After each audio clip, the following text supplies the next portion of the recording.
നമ്മുടെ മനസ്സ്, നമ്മൾ ശരീരത്തിൽ ഇവിടെയാണെങ്കിലും നമ്മുടെ മനസ്സിന് മൈലുകൾ സഞ്ചരിക്കാൻ പറ്റും. നമ്മുടെ മനസ്സിന് മറ്റ് പലയിടങ്ങളിലേക്ക് പോകാൻ പറ്റും. മനസ്സ് ശരീരം കൊണ്ട് വലിയ പ്രശ്നങ്ങളൊന്നും തോന്നുന്നില്ലെങ്കിലും മനസ്സുകൊണ്ട് നമുക്ക് വല്ലാതെ ഭാരവും അസ്വസ്ഥതയും സങ്കടവും സംഘർഷവും ഒക്കെ കൊണ്ടു നടക്കാൻ പറ്റും.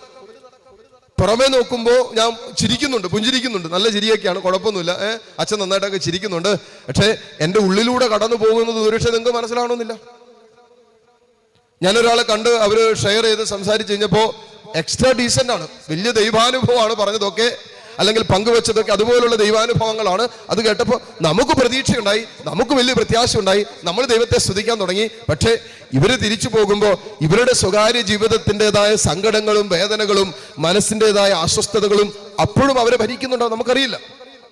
അപ്പൊ സ്വാഭാവികമായിട്ട് നമ്മുടെയൊക്കെ ജീവിതത്തിൽ സന്തോഷത്തിൻ്റെതല്ലാത്ത ഒരു വാർത്ത നമ്മൾ കേൾക്കുമ്പോൾ നമ്മുടെ മനസ്സിനെ ഇത് വല്ലാതെ കണ്ട് ഭാരപ്പെടുത്തും, അസ്വസ്ഥപ്പെടുത്തും.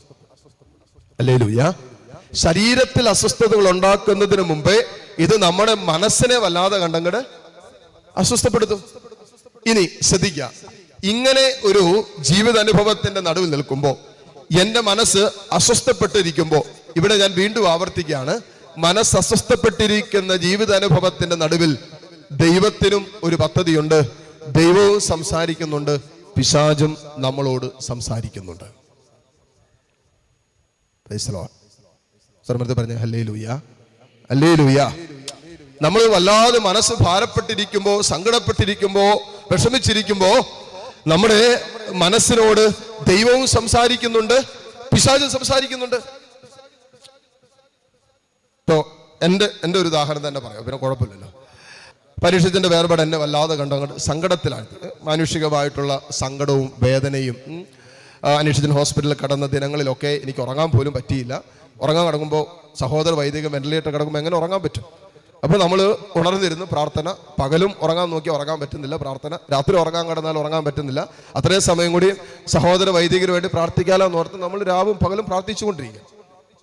ഈ അനുഭവത്തിലൂടെ നമ്മളിങ്ങനെ കടന്നു പോയിക്കൊണ്ടിരിക്കുക. വലിയ മാനസികമായ അസ്വസ്ഥതകളും വിഷമവും ഒക്കെ കടന്നു പോയിക്കൊണ്ടിരിക്കുക. അതോടൊപ്പം അങ്ങനെയാണ് പിന്നെ അനീഷിച്ചൻ്റെ വേർപാട്. ഇതിലൂടെ എല്ലാം ആ ദിവസങ്ങളിലൊക്കെ കടന്നു പോയിക്കൊണ്ടിരുന്ന സമയത്ത് എൻ്റെ മനസ്സിലൂടെ കടന്നുപോയ ഒരു ചിന്തയാണ്, എന്നിൽ ദൈവത്തിൻ്റെ ആത്മാവ് പലരിലൂടെയും വചനത്തിലൂടെ ഒക്കെ തന്നൊരു ചിന്തയാണ്. ഇങ്ങനെ നമ്മൾ വായിക്കുമ്പോൾ പിശാച് അതിശക്തമായിട്ട് നമ്മുടെ മനസ്സിനെ കൊണ്ട് ഭാരപ്പെടുത്തുക. എന്നോട് ആ സമയത്ത് ഞാൻ കടന്നുപോയപ്പോൾ എൻ്റെ മനസ്സിനോട് പിശാച് പറഞ്ഞൊരു സ്വരമുണ്ട്. അത് പലപ്പോഴും എൻ്റെ മനസ്സിൽ ആ ദിവസങ്ങളിൽ കടന്നുപോയി, വിജിലച്ച, നിനക്കിന് നിന്റെ ശുശ്രൂഷ ജീവിതം മുന്നോട്ട് കൊണ്ടുപോകാൻ പറ്റില്ല, നിന്റെ ശുശ്രൂഷ ജീവിതം ഇവിടെ അവസാനിക്കുകയാണ്, എല്ലാം തീർന്നു, നിനക്കിന് ശുശ്രൂഷ ചെയ്യാൻ പറ്റില്ല എന്നൊക്കെ എന്നോട് ഉള്ളിലിരുന്ന് ഇങ്ങനെ ആരോ സംസാരിക്കുന്നത് പോലെ എനിക്ക് തോന്നി. എൻ്റെ ചങ്ക് പിടയുന്നത് പോലെ എനിക്ക് തോന്നി. എൻ്റെ ശുശ്രൂഷ ജീവിതം അവസാനിച്ചു. എനിക്ക് ആ സമയത്ത് ആ ദിവസങ്ങളിൽ ആരെയും കാണാൻ ഇങ്ങനെ പ്രാർത്ഥനകള്, മറ്റുള്ളവരൊന്നും പ്രാർത്ഥനകൾ, അതിനൊന്നും ഞാൻ താല്പര്യം എടുക്കുന്നില്ലായിരുന്നു. അനീഷിന് വേണ്ടി ഗ്രിഗോറിയൻ കുർബാന ചൊല്ലിക്കൊണ്ടിരുന്ന ദിവസങ്ങളിലൊക്കെ ഞാൻ കർത്താവിനോട് ബന്ധപ്പെട്ട് ദൈവത്തിന്റെ സന്നിധിയിൽ ഇരുന്ന് എനിക്ക് ഈ സങ്കടത്തിൽ നിന്ന് പുറത്തു വരണം. എനിക്ക് പുറത്തു വരാതെ മറ്റൊരുവന്റെ സങ്കടങ്ങളിലേക്ക് ഇറങ്ങി ചെല്ലാൻ പറ്റില്ല.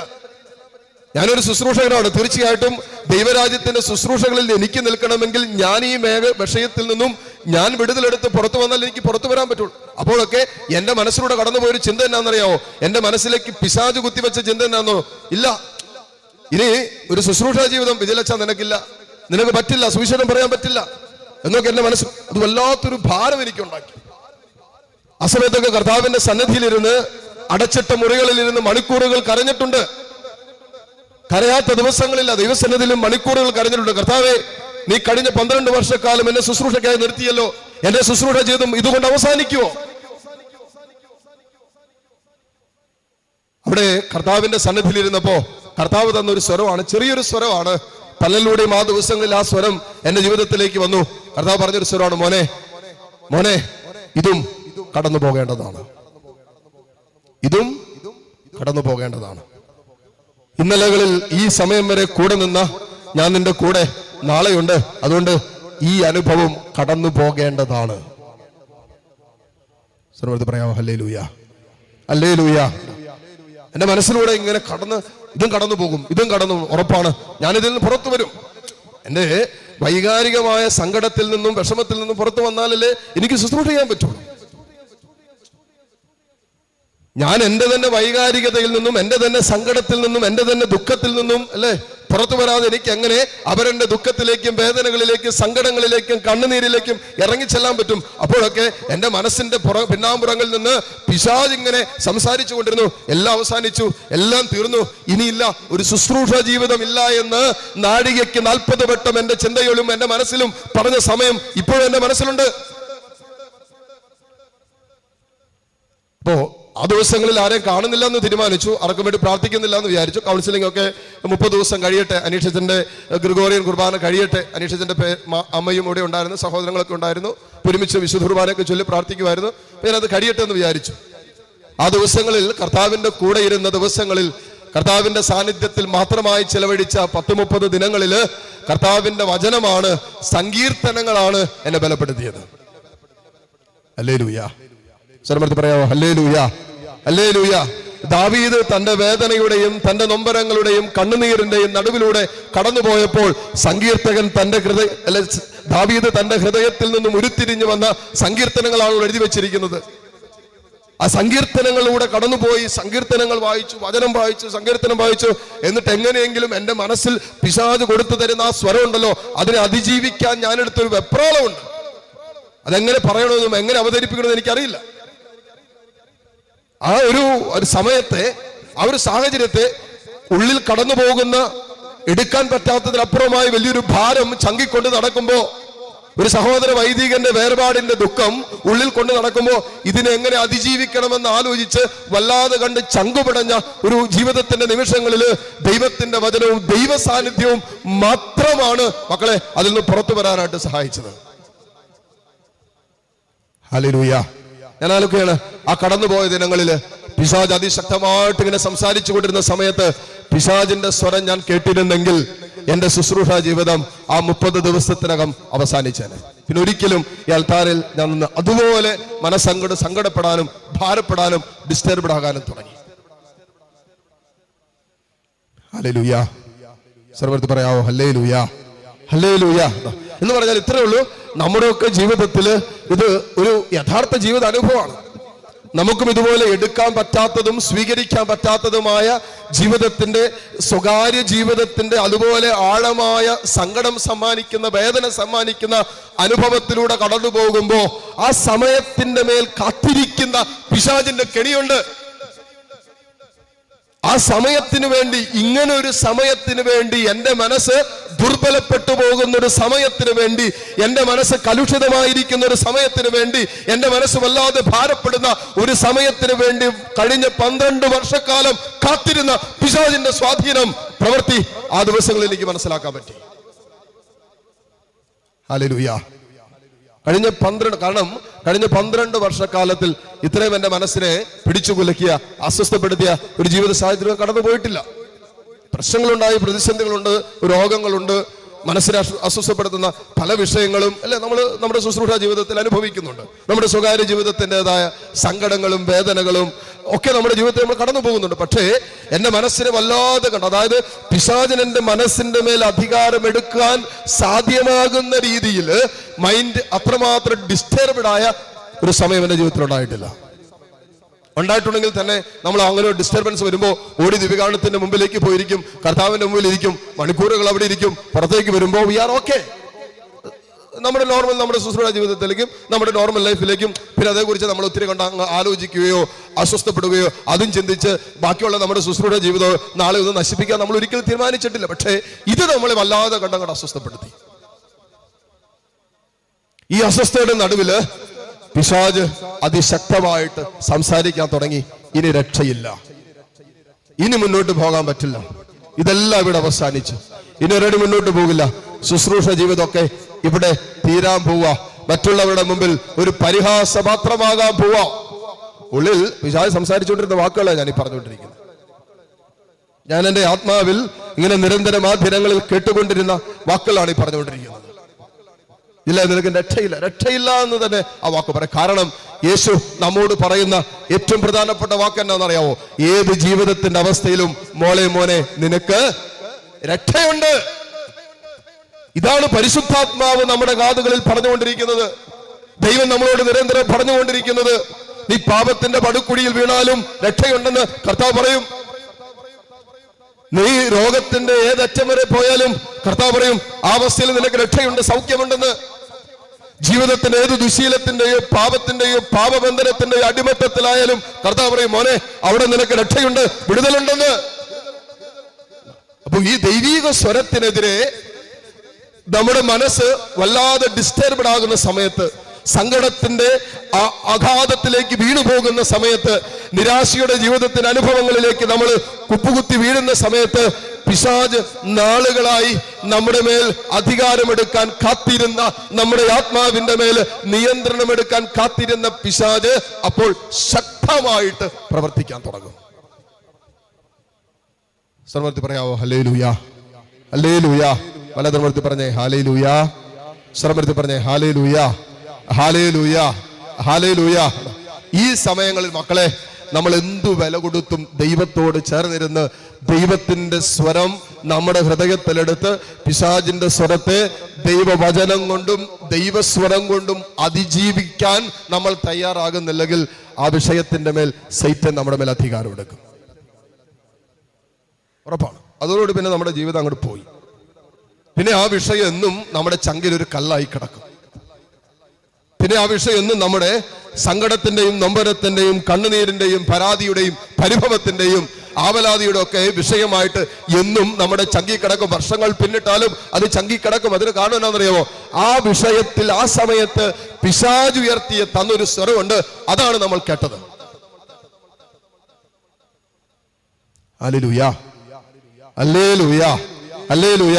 ഇവിടെയാണ് വിശുദ്ധ ഔസേപ്പ് പിതാവ് പിശാചിനെ വിജയിച്ചു എന്ന് പറയാൻ പറ്റിയ കാരണം അത്രമാത്രം മനസ്സിനെ പിടിച്ചുലയ്ക്കുന്ന ഒരു സ്വരമാണ്, ഒരു വാർത്തയാണ്, ഒരു അമംഗള വാർത്തയാണ് ഔസേപ്പ് പിതാവ് തന്റെ ജീവിതത്തിൽ കേട്ടത്.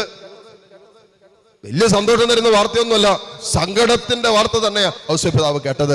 ആ അനുഭവത്തിൽ സ്വാഭാവികമായിട്ടും മനസ്സങ്ങോട്ട് ഡിസ്റ്റർബ്ഡ് ആയിട്ട് അല്ലെ എടുക്കുന്ന തീരുമാനങ്ങൾ വരെ തെറ്റിപ്പോകാം, വല്ലാതെ കണ്ട് ഭാരപ്പെടാം, സങ്കടപ്പെടാം. ഈ സമയത്ത് നമുക്ക് ഒരിക്കലും ദൈവസ്വരം കേൾക്കാൻ പറ്റാത്ത രീതിയിൽ പിശാച് നമ്മുടെ മനസ്സിനെ കൺട്രോൾ ചെയ്യാൻ ശ്രമിക്കും.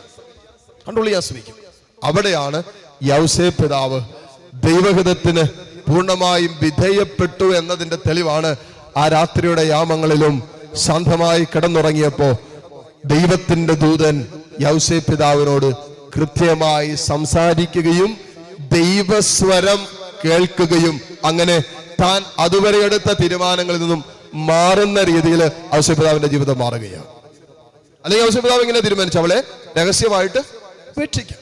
കാരണം നീതിമാനായിരുന്നു, ദൈവത്തെ ഭയപ്പെടുന്നവൻ. അതുകൊണ്ട് വിചാരിച്ചു അവളെ അങ്ങോട്ട് രഹസ്യമായിട്ട് അങ്ങോട്ട് ഉപേക്ഷിച്ചേക്കാം. കണ്ടോ, അത് മാനുഷികമായിട്ട്, പൈശാചികതയൊന്നുമല്ല, മാനുഷികമായിട്ട് നീതിമാനായതുകൊണ്ട്. പക്ഷേ ആ സംഭവത്തെ കുറിച്ച് അധികമായ അളവിൽ ആലോചിച്ച് കൂട്ടിയിരുന്നെങ്കിൽ, ഡിസ്റ്റർബ്ഡ് ആയിരുന്നെങ്കിൽ, പിന്നെ നമ്മളിങ്ങനെ ഡിസ്റ്റർബ്ഡ് ആയ ഒരു വിഷയത്തെ നമ്മുടേതല്ലാത്തൊരു കാരണമാണെങ്കിൽ നമ്മൾ തെറ്റുകാരല്ല എന്ന് കാണിക്കാൻ വേണ്ടി കാട്ടിക്കൂട്ടുന്ന പിന്നെ കുറെ കാര്യങ്ങളുണ്ട്. കാണുന്നവരോടെല്ലാം പറയും എൻ്റെ ഭാഗത്ത് തെറ്റൊന്നുമില്ല, ഞാനൊന്നും ചെയ്തിട്ടില്ല, അവരാണ് അങ്ങനെ ചെയ്തത്, അവരാണ് തെറ്റുകാര്, അവരാണ് തെറ്റ്, ഇത് പറഞ്ഞുകൊണ്ടിരിക്കും. നമ്മൾ കാണുന്നവരുടെ എല്ലാവരുടെ അടുത്ത് പറയും, വികാരിച്ചിന്റെ അടുത്ത് പറയും, സിസ്റ്റേഴ്സിന്റെ അടുത്ത് പറയും, പിന്നെ കാരിസ് ഭവനിൽ വന്ന് കൗൺസിലിങ്ങിനും പറയും, എല്ലാവരുടെ അടുത്തും പറയും. ഒരേ വിഷയം തന്നെ പറയുന്നത് എന്നാണ്, ഞങ്ങളുടെ ഭാഗത്ത് തെറ്റൊന്നും ഇല്ല.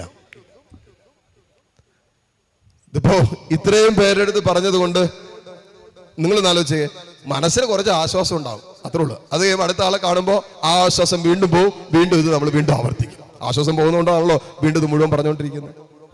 നമ്മുടെ മനസ്സിന് ആശ്വാസം ഉണ്ടെങ്കിൽ പിന്നെ ഇത് വീണ്ടും വീണ്ടും പറഞ്ഞുകൊണ്ടിരിക്കുന്ന കാര്യമുണ്ടോ? ഇല്ല. ഇത് കർത്താവിന്റെ അടുത്ത് പറഞ്ഞിട്ട് കർത്താവ് തരുന്ന ആശ്വാസം എടുത്ത പിന്നെ ആരോടെങ്കിലും ഇത് പറയേണ്ട ആവശ്യമുണ്ടോ? അതുമില്ല. അപ്പൊ നമുക്കറിയില്ല, നമുക്ക് ഇതിന്റെ റൂട്ട് അറിയാത്തതുകൊണ്ടാണ് പ്രശ്നങ്ങൾ ഉണ്ടാകുമ്പോൾ ഇത് ആരോട് പറയണം, ആരോട് പങ്കുവെക്കണം, എവിടെയാണ് ഇതിനൊരു പരിഹാരം ഉള്ളത്, ആർക്കാണ് ഈ പ്രശ്നത്തിന് പരിഹാരം തരാൻ പറ്റുന്നത് എന്ന് അറിയുന്നിടത്താണ് മക്കളെ നമ്മളിൽ ദൈവത്തിന്റെ ആത്മാവ് നിരന്തരം ചലിക്കുന്നുണ്ട് എന്ന് മനസ്സിലാക്കാൻ പറ്റും. അവിടെയാണ് ഔസേപ്പ് പിതാവിന്റെ ജീവിതത്തിൽ ഔസേപ്പ് പിതാവ് ഇങ്ങനെ ശാന്തമായിട്ട് കിടന്നുറങ്ങുന്നു. തൻ്റെതായ ഒരു തീരുമാനമൊക്കെ എടുത്തു, അവളെ രഹസ്യമായിട്ട് അങ്ങോട്ട് ഉപേക്ഷിച്ചേക്കാം എന്ന് തീരുമാനമെടുത്ത് ഉറങ്ങുമ്പോ സ്വപ്നത്തിൽ ദൈവത്തിന്റെ ദൂതൻ പ്രത്യക്ഷപ്പെട്ട് ഔസേപ്പ് പിതാവിനോട് സംസാരിച്ചു. ദൈവം സംസാരിച്ചു. ഹല്ലേലൂയ, സർവ്വത്തിൽ പറഞ്ഞേ ഹല്ലേലൂയ, ഹല്ലേലൂയ, ഹല്ലേലൂയ. അപ്പോ ഇത്രയും മനസ്സ് ഡിസ്റ്റർബ്ഡ് ആയിട്ടിരിക്കുന്ന സമയത്ത് ദൈവം സംസാരിക്കുന്നുണ്ട്. പക്ഷെ ഈ ദൈവം സംസാരിക്കുന്ന ദൈവസ്വരം നമുക്ക് കേൾക്കാനുള്ള ബുദ്ധിമുട്ടാണ് പ്രശ്നം നമ്മൾ അനുഭവിക്കുന്നത്. കണ്ണ് നിറഞ്ഞ് കരഞ്ഞും വിഷമിച്ചും സങ്കടപ്പെട്ടൊക്കെ ഇരിക്കുന്ന സമയത്ത് കണ്ണ് തുറന്നാൽ പോലും മുമ്പിൽ നിൽക്കുന്ന ആരാണെന്ന് പോലും കാണാൻ പറ്റില്ല. കാരണം അത്രയും കണ്ണ് നിറഞ്ഞിരിക്കും. മനസ്സ് മുഴുവൻ ഇതായത് കൊണ്ട് ആരൊക്കെ എന്തൊക്കെ അടുത്തെന്ന് പറയുന്നുണ്ട്, കുറെ ഉപദേശം കൊടുക്കുന്നുണ്ട്, പക്ഷെ ഇതൊന്നും സ്വീകരിക്കാൻ പറ്റുന്നില്ല. പോട്ടെ, വിട്ടുകള, ക്ഷമിക്ക്, അത് അംഗീകരിക്കാതിരിക്കാൻ പറ്റില്ലല്ലോ. ജീവിതത്തിന്റെ യാഥാർത്ഥ്യം, ഈ പരാജയം നമ്മൾ സ്വീകരിക്കാതിരിക്കാൻ പറ്റില്ലല്ലോ, ഈ വേർപാട് നമുക്ക് അംഗീകരിക്കാതിരിക്കാൻ പറ്റില്ലല്ലോ എന്നൊക്കെ പറഞ്ഞു കൊടുത്താലും ഒരു വിധത്തിൽ സ്വീകരിക്കാൻ പറ്റാത്ത അതിങ്ങനെ കടന്ന് മനസ്സിൽ കടന്ന് വല്ലാതെ കണ്ട് ഭാരമെടുത്ത് അവസാനം അതിലേക്ക് പിശാച് തന്റെ പദ്ധതിയെ അങ്ങോട്ട് അടിച്ചേൽപ്പിക്കും. ഹല്ലേലൂയ. സർവ്വത്തിൽ പറയാവോ ഹല്ലേലൂയ, ഹല്ലേലൂയ. അവിടെ എപ്പോഴും നിങ്ങൾ ശ്രദ്ധിക്കേണ്ട ഒരു കാര്യമാണ്, നമ്മുടെ മനസ്സ് ഡിസ്റ്റർബ്ഡ് ആയിട്ടിരിക്കുമ്പോൾ, അസ്വസ്ഥപ്പെട്ടിരിക്കുമ്പോൾ, സമാധാനം തല്ലിക്കടത്തുന്ന തകർക്കുന്ന ഒരു വാർത്ത നമ്മൾ കേൾക്കുന്ന അനുഭവത്തിലൂടെ കടന്നു പോകുമ്പോൾ അവിടെ നമ്മൾ വിവേചനത്തോടെ നമ്മൾ കേട്ടുകൊണ്ടിരിക്കുന്നത്, നമ്മൾ ശ്രവിച്ചുകൊണ്ടിരിക്കുന്നത് നമ്മുടെ മനസ്സിനെ കൂടുതൽ തളർത്തുന്നതാണെങ്കിൽ അത് പരിശുദ്ധാത്മാവിൽ നിന്നുള്ളതല്ല. Praise the Lord, hallelujah. അപ്പൊ നമ്മൾ ഇങ്ങനെ അസ്വസ്ഥപ്പെടാൻ തുടങ്ങി, നോർമൽ ഉണ്ടാകും. അസ്വസ്ഥയുടെ നടുവിൽ നമ്മൾ വീണ്ടും വീണ്ടും കേട്ടുകൊണ്ടിരിക്കുന്നത് നമ്മുടെ മനസ്സിന് സമാധാനം തരുന്നതല്ല, സന്തോഷം പുനഃസ്ഥാപിക്കപ്പെടുന്നതല്ല, മനസ്സിന്റെ സ്വസ്ഥത പുനഃസ്ഥാപിക്കപ്പെടുന്ന കാര്യങ്ങളല്ലെങ്കിൽ അത് പരിശുദ്ധാത്മാവിൽ നിന്നുള്ളതല്ല. മനസ്സിലാക്കാൻ എന്തെളുപ്പോ? നെഗറ്റീവായിട്ടുള്ള കാര്യങ്ങളാണെങ്കിൽ നിങ്ങളിലേക്ക് ആ സമയം കടന്നു വരുന്നതെങ്കിൽ അത് ദൈവത്തിന്റെ സ്വരം നമ്മുടെ ആത്മാവിൽ നമുക്ക് കേൾക്കാൻ പറ്റും. അതല്ല മറ്റുള്ളവരിലൂടെയാണ് സംസാരിക്കുന്നത്, നാട്ടുകാരിലൂടെ, ഇതിലൂടെ എല്ലാം സംസാരിക്കുമ്പോൾ നമ്മുടെ മനസ്സിലുണ്ടാകുന്നത് നെഗറ്റീവ് ചിന്തയാണെങ്കിൽ, മനസ്സ് തളരുകയാണെങ്കിൽ, മനസ്സ് വീണ്ടും താഴോട്ട് പോവുകയാണെങ്കിൽ ആ സ്വരം പരിശുദ്ധാത്മാവിൽ നിന്നുള്ളതല്ല.